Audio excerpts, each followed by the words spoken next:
오늘 저는 천국의 행복이라는 제목으로 말씀을 나누려고 합니다.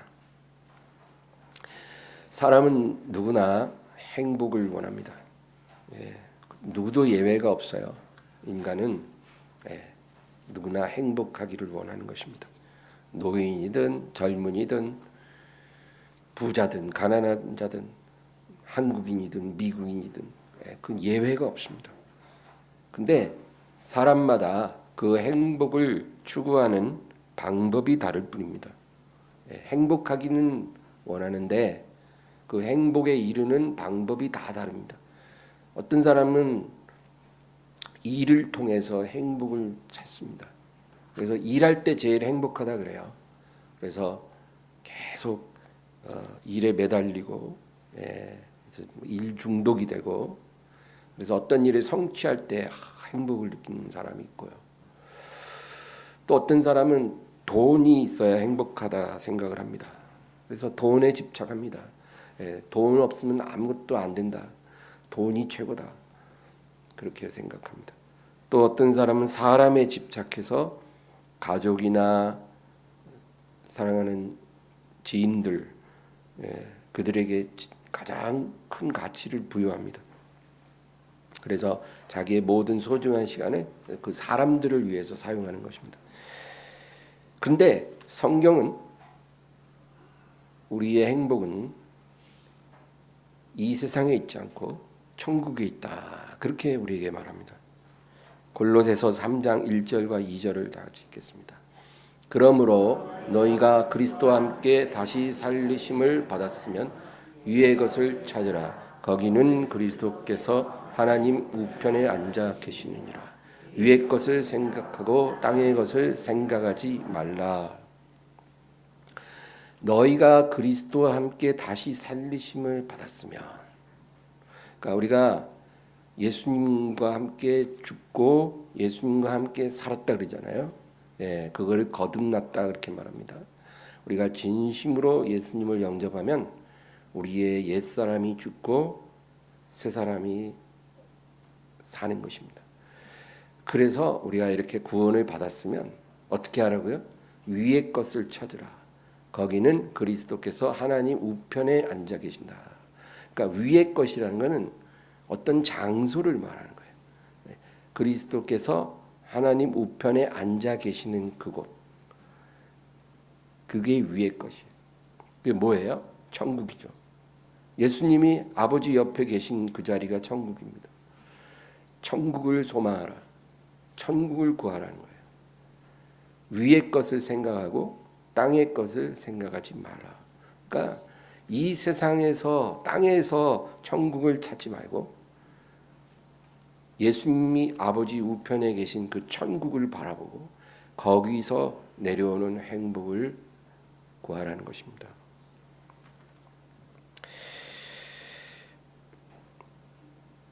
이 천국을 바라보는 마음, 그거를 소망이라고 말합니다. 소망. 우리가 이 세상에 어떤 욕심을 갖고 있으면 그걸 야망이라고 해서 야망, 욕망. 근데 하늘에 있는 그 천국을 바라보면 그게 소망입니다. 우리는 욕망의 사람이 아니고 소망의 사람이 된 줄로 믿습니다. 이 천국 소망을 가진 사람과 이런 소망이 없는 사람요, 완전히 다르게 삽니다. 우리 인생은 한 번이거든요. 그건 누구도 예외가 없죠. 두 번 살 수 있는 기회는 없어요. 한 번만 삽니다. 근데 이 한 번밖에 없는 인생을 살아가는 모습이 완전히 다릅니다. 천국 소망을 가진 사람의 삶과 그게 없는 사람의 삶이 다릅니다. 천국 소망이 없으면요, 어떻게 살까요? 그 한 번뿐인 인생을 최대한 즐기려고 합니다. 당연하죠. 우리도 그렇게 살았습니다. 그냥 한 번 살고 끝나니까 천국 소망이 없어요. 죽으면 어떻게 될지 아무도 몰라요. 그러니까 뭐 그것까지 생각할 거 없고 그건 가봐야 아는 거고, 일단 한 번밖에 없는 인생 최대한 누리고 즐기려고 하는 것입니다. 그래서 그들은 초조해요. 즐길 수 있는 시간이 점점 줄어들거든요. 그래서 초조합니다. 늙는 게 두렵고 병들까 봐 두려워합니다. 이 세상 사람들 다 여러분 그렇게 살고 있습니다. 하나님의 뜻을 행하는 것보다 자기의 욕망을 해결하는 것이 훨씬 더 중요합니다. 하나님의 뜻을 행하기는 어려워요. 왜냐하면 내 욕망이, 내 욕심이 그것보다 항상 우선이기 때문이에요. 그러나 천국 소망을 가진 사람은 자기 욕심을 채우는 것보다 하나님의 뜻을 이루는 것이 훨씬 더 중요하고 가치가 있습니다.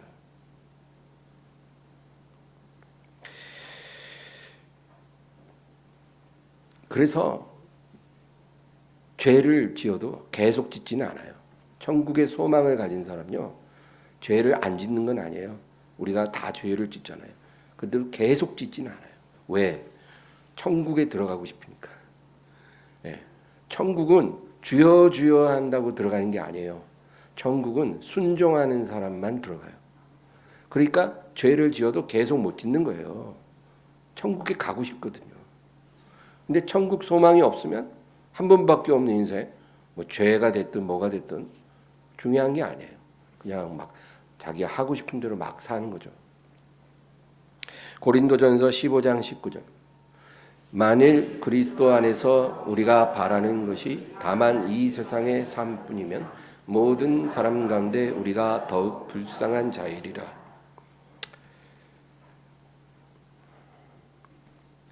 여러분, 이 세상에서 천국 소망 없이 그냥 막 즐기고 사는 사람과 천국 소망을 가지고 하나님의 뜻을 이루며 천국을 구하는 사람, 누가 믿음의 사람입니까?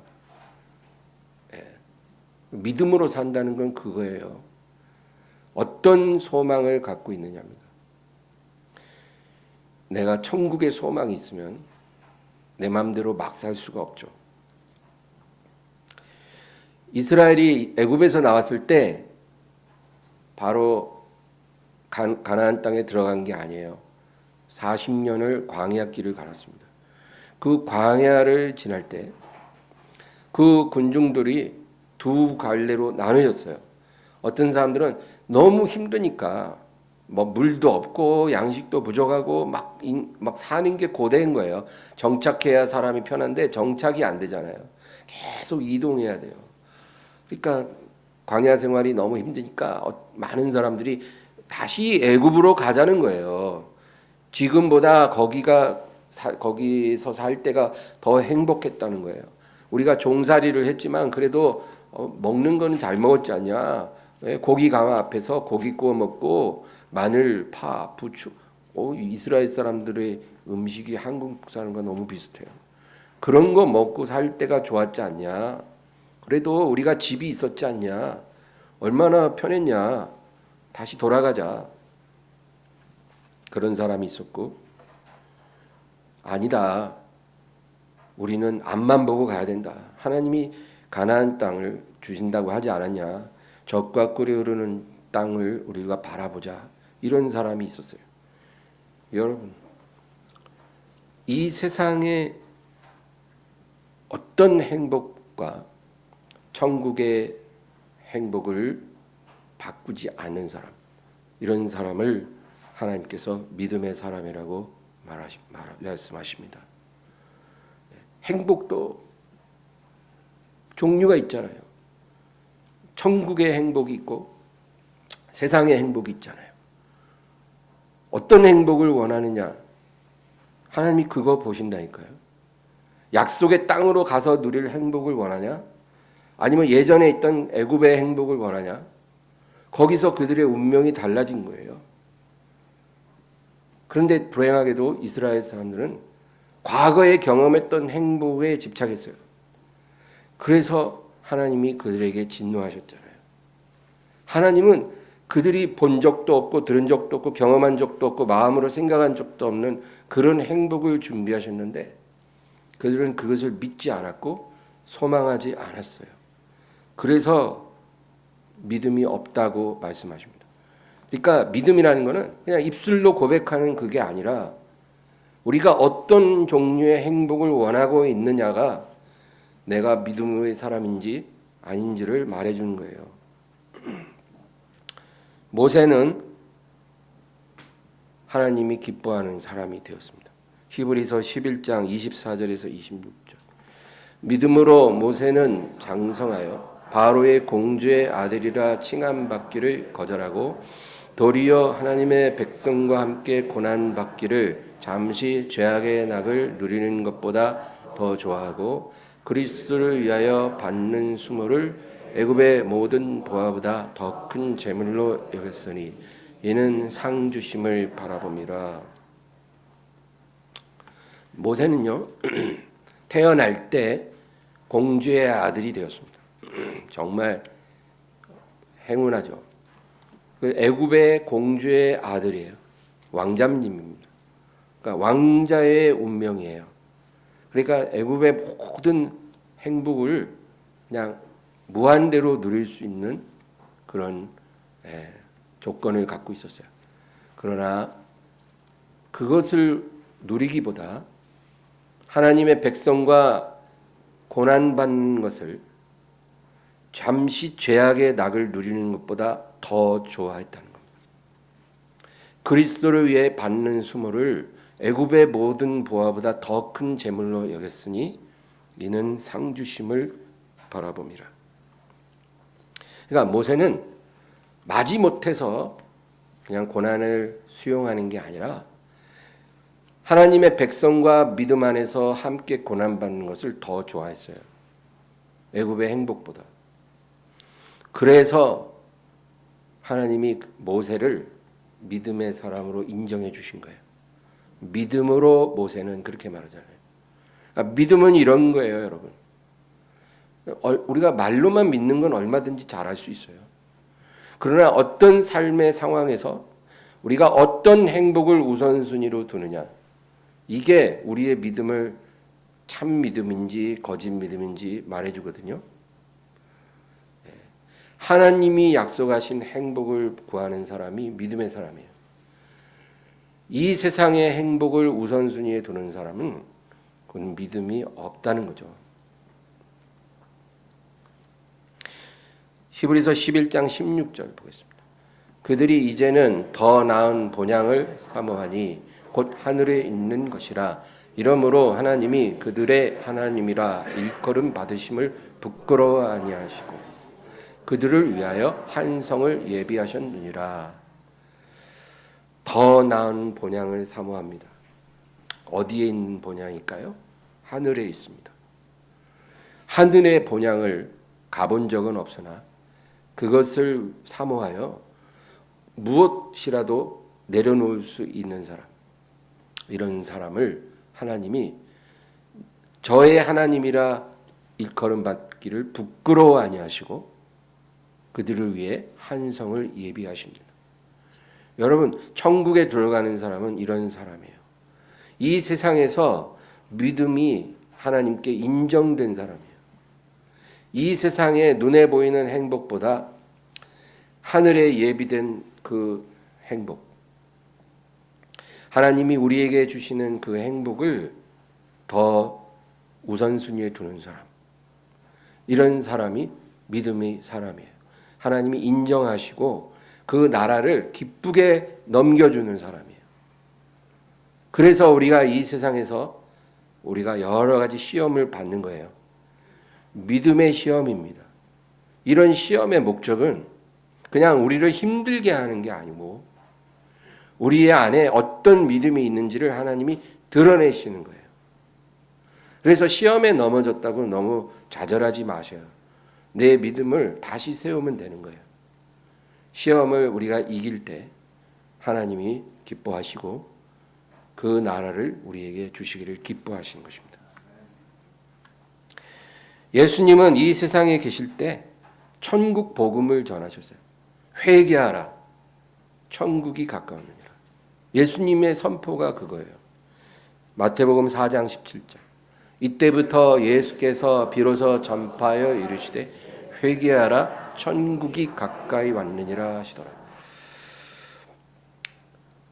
천국이 이제 너희에게 임한다. 천국을 받아들일 준비를 해라. 이게 예수님의 메시지였어요. 그 천국은 어떤 곳일까요? 누가복음 17장 20, 21절. 바리새인들이 하나님의 나라가 어느 때에 임하나이까 묻거늘 예수께서 대답하여 이르시되 하나님의 나라는 볼 수 있게 임하는 것이 아니요 또 여기 있다 저기 있다고도 못하리니 하나님의 나라는 너희 안에 있느니라. 성경에 하나님의 나라 또는 하늘 나라 그리고 또 천국 여러 가지 단어로 표현되지만 같은 의미예요. 근데 예수님이 이 하나님의 나라 천국의 본질에 대해서 말씀을 하시는데 그 나라는 볼 수 있는 나라가 아니라는 거예요. 여기 있다 저기 있다 그렇게 말할 수 없고 너희 안에 임하시는 나라다 그렇게 말씀을 하십니다. 로마서 14장 17절 읽겠습니다. 우리 중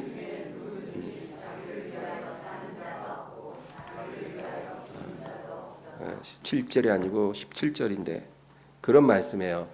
하나님의 나라는 먹는 것과 마시는 것이 아니요 성령 안에서 의와 평강과 희락이라 그 말씀인데 지금 잘못 나왔네요. 여러분 이 하나님 나라의 본질은 영적인 거예요. 그래서 어디 저기 있다 저기 있다가 아니라 우리 마음속에 이루어지는 나라입니다. 하나님 나라는 두 가지 차원이 있는데 첫 번째는 우리의 심령에 이루어지는 나라고요. 그 다음에 마지막 부활의 때 우리가 하나님께 들려 올라가서 물려받게 될 영원한 나라, 하늘에 있는 나라입니다. 이 두 가지 차원의 천국이 성경에 기록되어 있어요.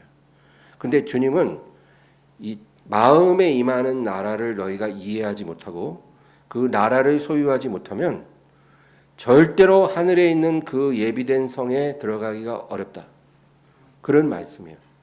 그렇잖아요. 마음이 지옥인 사람이 하늘에 있는 천국에 갈 수 있을까요? 어렵다는 거예요.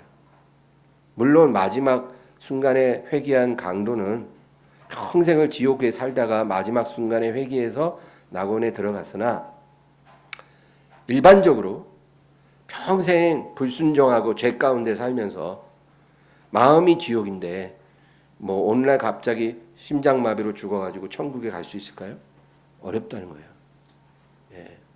그래서 우리가 천국을 소망한다면 마음에 이루어지는 천국을 먼저 소유해야 돼요. 그런 사람이 우리가 하늘에 예비한 그 한 성에 들어가는 겁니다.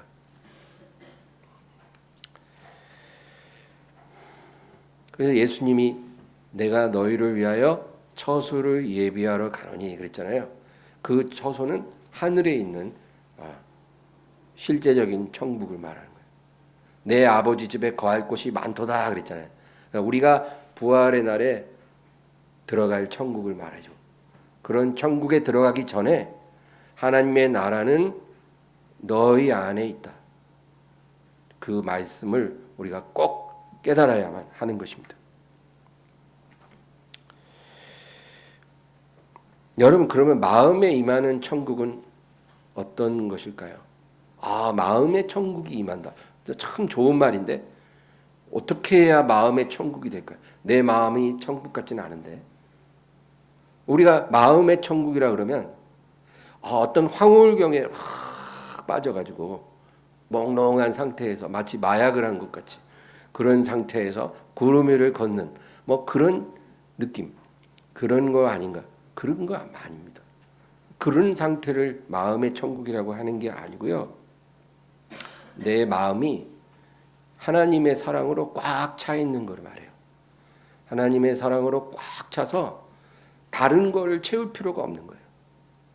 저는 하나님의 사랑도 필요하지만 돈도 필요해요. 아시죠?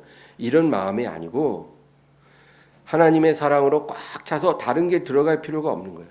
들어갈 자리도 없어요. 그리고 내 마음이 충분히 만족해요. 이런 상태.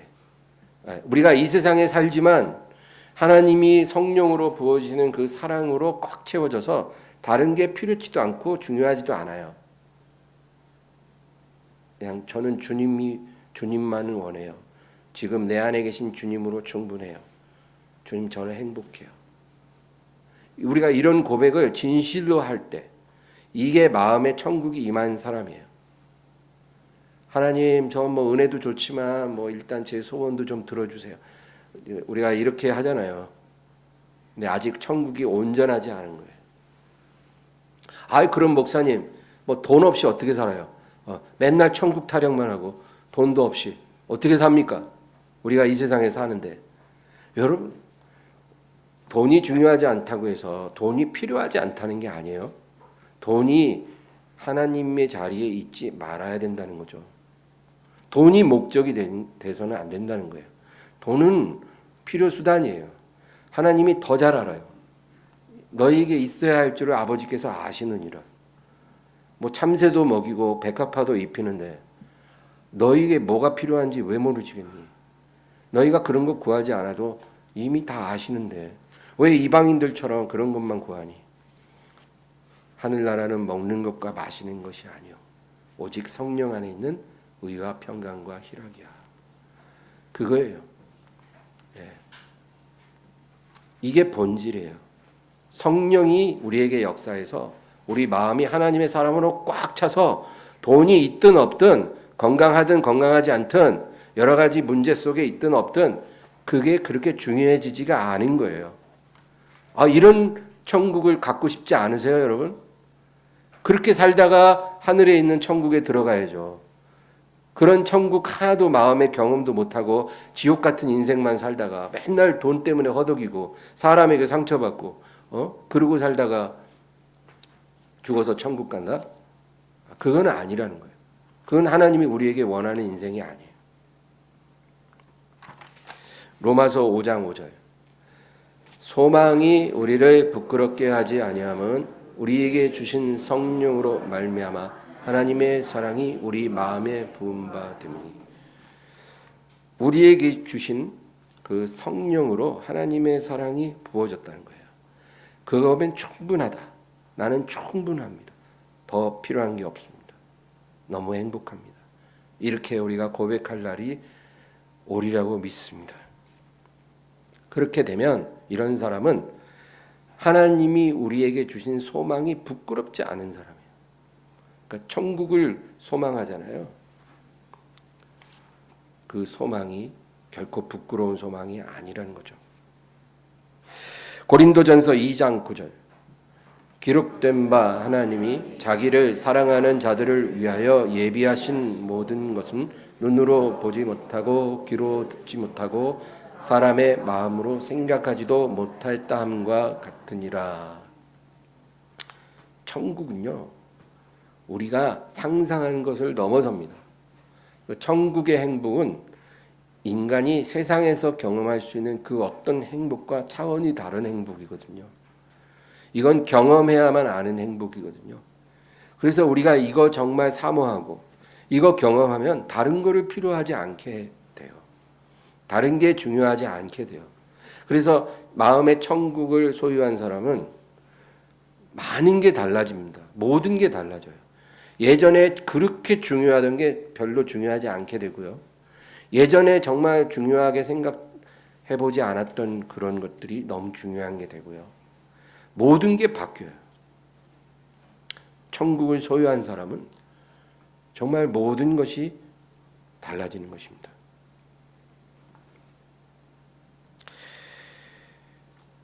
이전에는 돈이 풍족하지 않으면 내가 절대로 행복할 수 없을 거라고 생각을 하죠.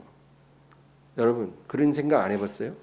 뭐 어찌어찌 해도 일단 이 세상에선 돈이 없으면, 돈이 풍족하지 않으면 행복할 수는 없어. 우리가 이런 생각을 했을 수 있잖아요. 내가 원하는 것을 얻지 못하면 절대로 행복할 수 없을 거야. 뭐 아무리 성령 충만하고 교회 열심히 다녀도 내가 원하는 거 얻지 못하면 행복은 어려울 거야. 근데 우리 안에 천국이 임하고 하나님의 행복이 주어지면 그런 생각이 다 사라집니다. 이건 여러분 어떤 정신적으로 우리가 세뇌되고 뭔가에 이렇게 홀려가지고 마치 무슨 그런 종교적인 그런 현상을 말하는 게 아니에요. 하나님이 성령으로 그 사랑을 우리에게 부어 주실 때 일어나는 일입니다. 이 행복을 성령이 우리에게 가져다 주고 알게 해 주십니다. 그 밑에 12절, 우리가 세상의 영을 받지 아니하고 오직 하나님으로부터 온 영을 받았으니 이는 우리로 하여금 하나님께서 우리에게 은혜로 주신 것들을 알게 하려 하심이라. 세상의 영을 가지고 살 때는 하나님이 무엇을 주셔도 받을 수도 없지만 주셔도 그거를 깨달을 수도 없어요. 성령을 받으면 하나님이 우리에게 은혜로 주신 것들을 알게 됩니다. 그 가치를 우리가 깨닫죠. 그 밑에 14절입니다. 육에 속한 사람은 하나님의 성령의 일들을 받지 아니하나니 이는 그것들이 그에게는 어리석게 보이며 또는 그는 그것들을 알 수도 없나니 그러한 일은 영적으로 분별되기 때문이라. 성령 없이 육체로 사는 사람은, 자기 뜻을 따라 자기 욕심으로 사는 사람은 하나님의 성령의 축복을 받을 수가 없죠. 받지 않고요. 그리고 우리 하나님의 자녀들이 갖고 있는 이 천국의 소망, 천국의 행복을 그들은 어리석은 것으로 봅니다. 저것들 저렇게 어리석다 그렇게 봐요. 그들의 눈에는 알 수가 없죠. 성령으로 우리에게 임하는 것들을 어떻게 알겠습니까? 그들에게는 이 세상에서 뭔가를 성취하고 성공하고 출세하고 돈을 버는 게 제일 중요한 거예요. 그것만이 행복의 실체라고 생각을 하는 사람들이니까요. 우리는 그런 사람이 아닙니다. 히브리서 13장 5절, 돈을 사랑하지 말고 있는 바를 족한 줄로 알라. 그가 친히 말씀하시기를 내가 결코 너희를 버리지 아니하고 너희를 떠나지 아니하리라 하셨느니라. 돈을 사랑하는 사람은 돈을 움켜쥐고 살아요. 그리고 내가 남보다 돈이 더 많으면 안도합니다. 왜? 우월해요. 우쭐합니다. 그리고 그게 행복이라 그래요. 근데 성경은 뭐라 합니까? 돈을 사랑하지 말고 하나님이 너에게 주신 것을 족한 줄로 알아. 내가 풍부에 처하든지 비천에 처하든지 내가 이 모든 것의 일체의 비결을 배웠노라. 내게 능력 주시는 자 안에서 내가 모든 것을 할 수 있느니라. 그러니까 하나님이 우리에게 많이 주셔도 감사고 적게 주셔도 감사인데 적게 주셔도 그 적게 주신 것 안에서 사는 법을 내가 비결을 배웠기 때문에 나는 만족하다는 거예요. 족한 줄로 아는 거예요. 오히려 그런 물질의 많고 적음이 중요한 게 아니라 하나님의 약속이 중요한 거예요. 내가 결코 너희를 버리지 아니하고 떠나지 아니하리라. 이 약속이 우리에게 행복의 실체예요. 가진 돈의 양이 행복의 실체가 아니고 우리 안에 있는 하나님의 약속, 하나님의 말씀, 내가 결코 너희를 버리지 않고 떠나지 않을 거야. 이 약속이 말씀이 우리 안에 머무는 그것이 행복의 실체예요. 이 사람이 믿음의 사람입니다. 여러분 이렇게 살고 싶지 않아요? 디모데전서 6장 8절, 우리가 먹을 것과 입을 것이 있은즉 족한 줄로 알 것이니라. 먹을 것 입을 것 있으면 그냥 족한 줄로 알라는 거예요. 더 구할 필요 없다. 이런 것이 더 많아진다고 너희 행복이 더 비례해서 커지는 게 아니라는 거예요. 누가복음 12장 15절, 그들에게 이르시되 삼가 모든 탐심을 물리치라. 사람의 생명이 그 소유에 넉넉한 데 있지 아니하니라 하시고. 사람의 생명이라는 건 행복을 말해요. 이 세상에서 우리가 생명을 누린다는 건 행복을 누리는 거거든요. 근데 예수님이 뭐라 그랬냐면 그 소유에 넉넉한 데 있지 않다는 거예요. 그러니까 소유가 넉넉해질수록 행복도 생명도 커지는 게 아니라는 거예요. 사는데 필요한 만큼 있으면 되고요. 주님이 주시는 그것에 만족하면 그것이 우리에게 좋은 것입니다. 그리고 진짜 좋은 축복, 진짜 행복은 그런 세상의 외부에서부터 우리에게 주어지는 게 아니고요. 우리에게 임하시는 성령을 통해서 우리에게 부어지는 거예요. 하나님의 사랑이 부어지고 천국의 기쁨이 임하고 평안이 임하고 하늘나라 소망으로 가득 채워지고 이게 우리의 영적 행복이거든요. 이게 진짜라는 겁니다. 그리고 주님은 천국에 우리가 들어가기 위해서 천국을 소유하기 위해서 회개하라고 합니다. 회개하라. 천국이 가까이 왔느니라. 그러니까 천국을 소유하기 원하면 어떻게 하라고요? 회개하라는 거예요. 예수님 말씀이에요. 회개가 뭐예요? 오늘 내가 뭐 실수해갖고 잘못했다 그런 차원만은 아니에요.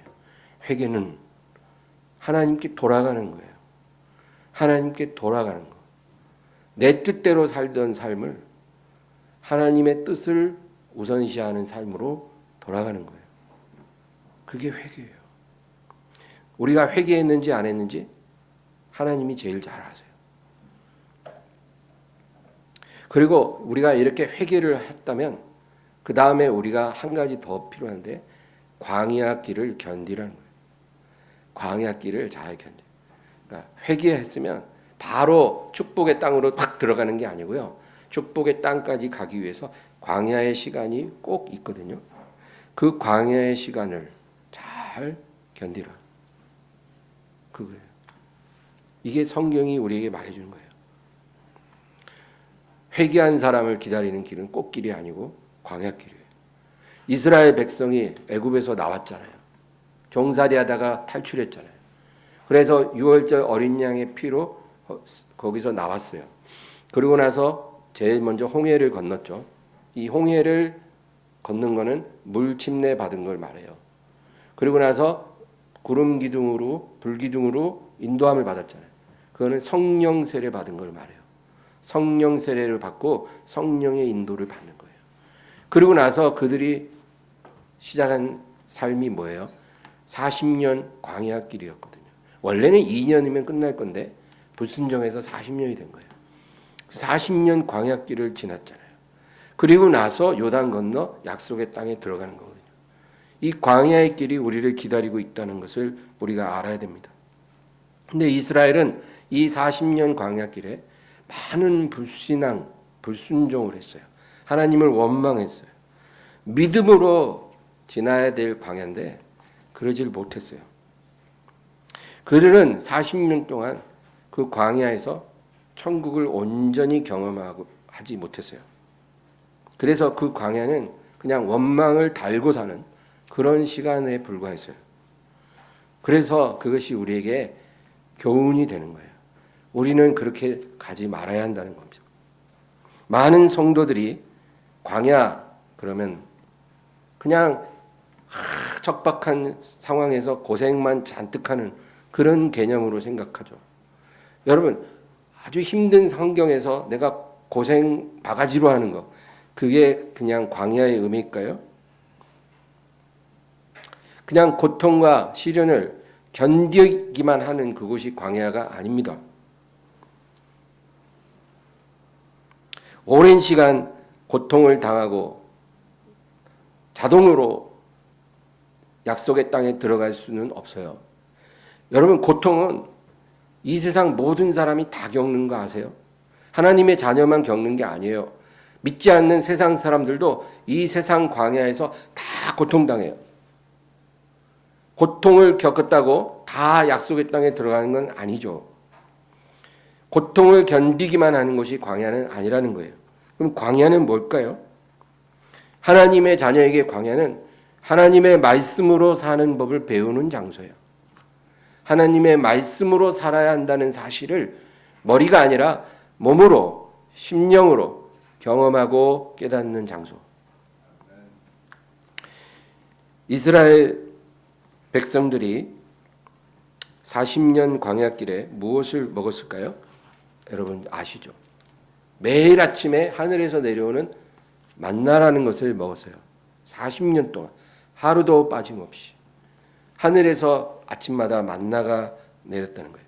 그리고 물도 없잖아요. 근데 그들을 따르는 반석이 쪼개져서 거기서 물이 막 솟구치는 거예요. 기적이죠. 그래서 그 물을 마셨어요. 이것은 인간의 노력으로 만들어낸 양식이 아니었다는 거죠. 광야에서 그 많은 사람들이 풍성히 먹을 수 있는 양식을 만들어내는 건 불가능해요. 농사를 지을 수도 없고 갖고 있는 가축들을 잡아먹을 수도 없는 거예요. 근데 하나님이 하늘의 양식으로 먹이고 반석의 물로 마셨어요. 이게 신령한 양식이고 신령한 음료라는 거죠. 이거는 하나님의 말씀을 의미하는 거예요. 하나님의 말씀, 그게 신령한 양식이고 신령한 음료예요. 그리고 그 말씀이 가리키는 분은 예수 그리스도예요. 고린도전서 10장 1절에서 4절. 형제들아, 나는 너희가 알지 못하기를 원하지 아니하노니 우리 조상들이 다 구름 아래 있고 바다 가운데로 지나며 모세에게 속하여 다 구름과 바다에서 세례를 받고 다 같은 신령한 음식을 먹으며 다 같은 신령한 음료를 마셨으니 이는 그들을 따르는 신령한 반석으로부터 마셨음에 그 반석은 곧 그리스도시라. 그러니까 신령한 반석에서 나오는 물을 마시고 하늘에서 내리는 신령한 양식을 먹었잖아요. 광야에서. 그것이 뭐냐? 하나님의 말씀이에요. 하나님의 말씀. 그리스도의 말씀. 그거를 먹고 사는 법을 배우는 곳. 그것이 광야예요. 광야에서 그거를 배운 사람만 약속의 땅을 들어갈 수가 있다는 거예요. 마태복음 4장 4절. 예수께서 대답하여 이르시되 기록되었으되 사람이 떡으로만 살 것이 아니요 하나님의 입으로부터 나오는 모든 말씀으로 살 것이라 하였느니라 하시니. 예수님이 이 말씀을 어디서 했어요? 광야에서. 성령에 이끌려 광야에 나갔잖아요. 거기서 40일을 줄이고 시험을 받았어요. 그때 예수님이 첫 번째 시험을 받으실 때 하신 말씀이에요. 사람은 떡으로만 사는 존재가 아니야. 떡으로만 산다면 짐승과 다를 바가 없죠. 사람은 하나님의 입에서 나오는 말씀으로 살아야만 하는 존재야. 예수님이 그 말씀으로 시험을 이겼어요. 우리가 광야에서 깨달아야 할 것도 이 진리예요. 이 세상 광야잖아요. 광야는 모든 게 부족해요. 모든 게 고단해요. 그런 곳에서 하나님이 우리가 배우기를 원하는 게 바로 이 진리예요. 사람은 떡만으로 살 수 없어. 하나님의 말씀을 먹어야 사는 존재야. 너희가 이게 깨달아지지 않으면 절대로 너희는 내가 예비한 축복의 분깃을 받을 수도 없고 열매를 맺을 수도 없고 아무것도 할 수 없고 내가 약속한 나라에 들어올 수가 없어. 주여 주여 한다고 들어보는 게 아니야. 이 진리를 너희가 깨달아야, 그리고 이 진리 안에서 너희가 머물고 살아야 너희가 내가 약속한, 내가 준비한 그 나라에 들어올 수 있고 너희 안에 천국이 임하는 것을 너희는 알게 될 거야. 여러분, 광야라는 말은 히브리어로 미르바르라는 뜻이에요. 미르바르라는 단어인데 그 말의 그 의미가 뭐냐? 말씀의 장소, 이런 뜻이래요. 히브리어로 광야가 그 의미가 말씀의 장소. 놀랍죠? 이 광야, 그러면 그냥 광야잖아요. 근데 히브리어의 의미는 말씀의 장소. 그러니까 하나님이 말씀하시는 곳, 하나님의 말씀을 받아 먹는 그곳이 광야라는 거예요. 그러니까 우리가 인생의 광야를 지나고 있으면 뭘 해야 돼요? 말씀을 받아 먹어야죠. 말씀을 받아서 사는 곳이 광야예요. 이 광야길에 고생만 잔뜩 하고 하나님의 말씀 받아 먹는 법을 모르는 사람, 너무 억울한 인생을 사는 거예요. 고생은 고생대로 하고 광야길에서 고생하다가 약속의 땅은 들어가지도 못하고 거기서 묻혀서 망하는 거예요. 얼마나 억울해요, 여러분. 그렇게 되고 싶으세요?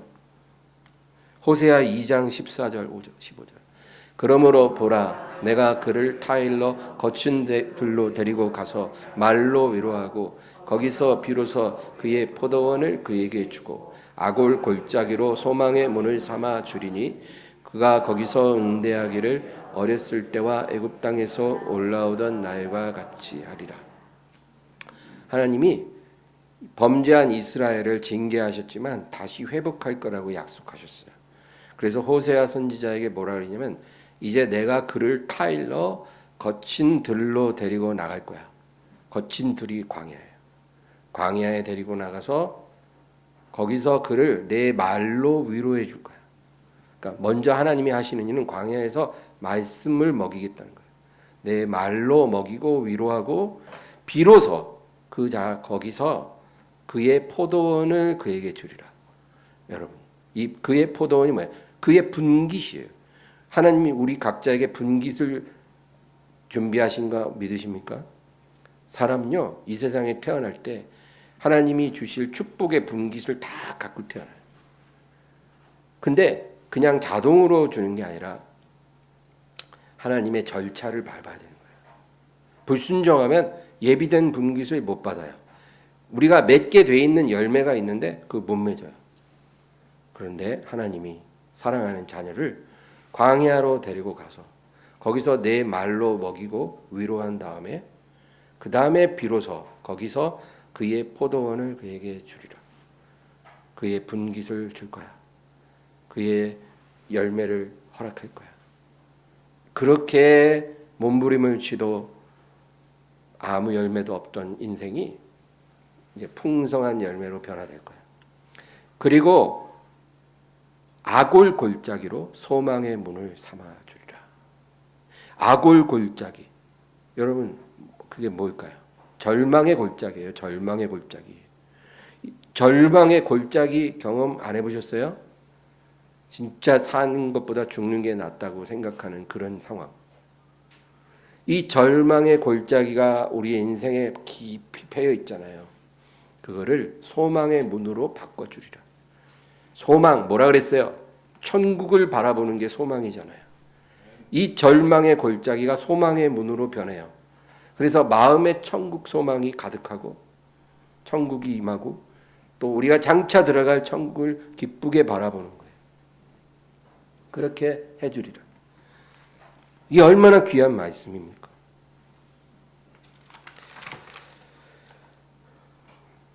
오늘 우리는 성도의 행복은 밖에서 오는 게 아니고 세상에서 우리에게 오는 게 아니라는 겁니다. 성경은 우리에게 말씀하시기를 행복은 우리 안에 임하는 천국에서 오는 거다. 그것은 성령으로 우리에게 임하시는 것이다. 그 말씀이에요. 성령이 오셔서 우리 마음에 천국이 이루어지고 거기서 진정한 행복이 흘러나온다는 거예요. 이 행복만이 우리를 목마르지 않게 하는 거예요. 풍성하고 영원한 행복으로 인도하는 거예요. 만약에 이 행복을 못 찾고 우리가 밖에서 오는 행복, 돈을 많이 벌어서 오는 행복, 사람들에게 인정받고 성공해서 오는 행복, 이런 행복으로 만족한다면 이 행복은 금방 먹어도 마셔도 목말라요. 또 길어야 돼요. 또 길어 마시면 금방 목말라, 또 길어야 돼요. 이런 행복이라는 거예요. 이런 행복은 우리에게 중요하지 않아요. 우리 안에서 흘러나오는 그 생명의 물, 행복을 주님이 주시려고 합니다. 여러분, 그래서 이 행복, 천국의 행복을 소유하기를 원하면 우리가 꼭 명심해야 될 게 두 가지가 있다는 거예요. 첫째는 회개야. 회개. 하나님께 돌아오세요. 이제 그만 불순종하세요. 회개하시고. 두 번째는 하나님의 말씀을 먹고 사는 법. 그것으로 만족하고 그것에 순종하는 법을 배우라는 거예요. 하나님의 말씀을 잘 먹는다는 것은 그것을 순종한다는 거예요. 그것을 순종하는 게 우리 삶에 너무나 중요한 열쇠라는 거죠. 그거를 우리가 깨달으라는 거예요. 그래야 행복이 너희에게 임할 것이다. 천국이 너희에게 들어올 것이다.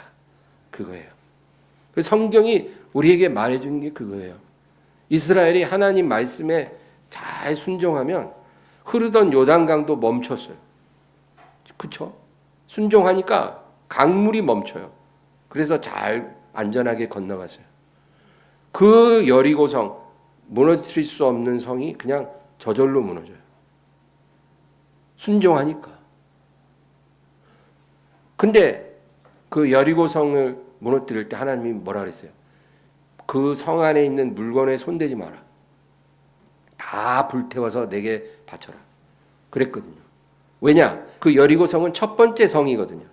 가나안의 첫 번째 성이기 때문에 요단 건너 첫 번째 성이니까 무엇이든지 첫 번째는 하나님 거예요. 그래서 첫 번째 성 여리고 성이 무너졌을 때 너희 힘으로 무너뜨린 게 아니잖아. 거기에 있는 모든 재물은 내게 바치라는 거야. 불태워서.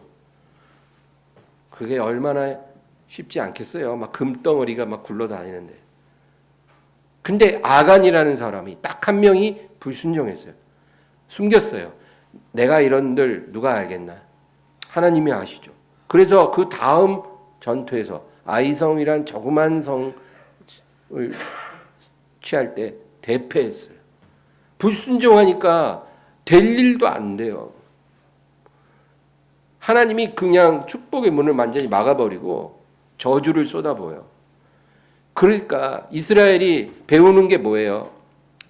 하나님의 말씀을 받았으면 순종해야 된다는 거예요. 그래야 문이 열리고 평안하다는 거예요.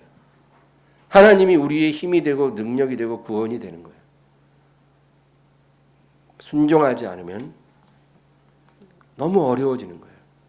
힘들어지는 거예요. 인생이.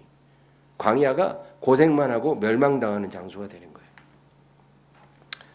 오늘 본문 이제 본문 나오네. 베드로후서 1장 10절.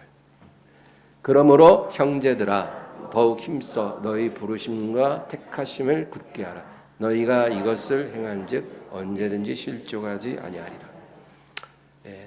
우리에게 약속된 천국 소망 굳게 잡으라는 거죠. 그리고 너희가 이것을 행한즉 실족하지 아니하리라. 그게 뭘까요? 그 앞에 보면 5절에서 7절. 그러므로 너희가 더욱 힘써 너희 믿음의 덕의 지식의 절제의 인내를 인내의 경건의 형제우애의 사랑을 더하라. 근데 이 8가지를 2개로 줄이면 뭐예요? 아까 얘기한 회개하고 하나님의 말씀에 순종하는 거. 그 2가지를 줄이면 돼요. 오늘 그 얘기하고 싶은 거예요. 하나님께 돌아오고 하나님의 말씀을 먹고 순종하는 법을 배워라. 어디에서? 광야에서. 그러면 다시 10절 보겠습니다. 그러므로 형제들아 더욱 힘써 너희 부르심과 택하심을 굳게 하라. 너희가 이것을 행한즉 언제든지 실족하지 아니하리. 그러니까 실족하지 않으리라. 너희 목적지인 약속의 땅까지 안전하게 갈 수 있을 거야. 그 다음 11절 읽고 마치겠습니다. 이같이 하면 우리 주 곧 구주 예수 그리스도의 영원한 나라에 들어감을 넉넉히 너희에게 주시리라. 넉넉히 들어가게 해주신다. 간신히 턱걸이에서 겨우겨우 불 가운데 끄집어낸 막대기 마냥 그렇게 들어가는 게 아니고 넉넉하게 천국에 하나님 나라에 들어갈 수 있으리라. 할렐루야. 기도하겠습니다. 하나님 아버지, 주님을 찬양합니다. 우리에게 이 세상 행복이 아니라 천국의 행복, 성령으로 부어지는 그 행복을 우리가 누리게 해주시고 그 천국의 행복을 누리면서 또 우리가 장차 들어갈 천국의 소망으로 충만하게 하사 우리가 그 나라에 넉넉히 들어갈 수 있도록 우리를 지켜주시옵소서. 우리 아버지 회개하게 하시고 천국 들어갈 준비하게 하시고 광야를 지날 때, 이 세상 삶을 지날 때 주여 하나님의 말씀으로 사는 법을 배우게 하여 주시고 그 말씀에 순종할 때 안 될 일도 되고 말씀에 순종하지 않으면 될 일도 안 되는 것을 우리가 알게 하사 하나님을 경외하게 하시고 순종이 제사보다 낫고 듣는 것이 수양의 기름보다 나은 것을 알게 하옵소서. 주여 도우사 우리 모두 심령의 천국이 임하고 장차 주님의 나라에 넉넉히 들어갈 수 있는 축복을 주시옵소서. 예수님의 이름으로 기도합니다.